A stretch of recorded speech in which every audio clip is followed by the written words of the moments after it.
তাহলে পুজো দেওয়া তো কমপ্লিট, প্রসাদও পেয়ে গেছিস, তাহলে এখন আমরা কোথায় যাব? দেখি এখন কোথায় যাওয়া যায়, গরমে ভালো লাগছে না কিছু।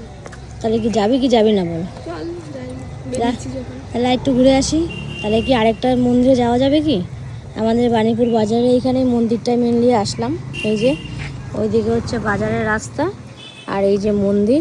এটাই বলছিলাম যে এটা কোনো কাজ না, এটা হচ্ছে মেনলি পুজো। পুজো বলিনি, এখন বললাম কাজ হচ্ছে এই যে এইগুলো কেনাকাটি করা ছিল কি, তাই তো? তাহলে আরেকটা মন্দিরে একটু যাই, দেখে আসি। নতুন মা কালী মূর্তি এসছে তো, আমরা তো তখন যেতে পারিনি, আর একটু ঘুরে আসি। চল তাহলে।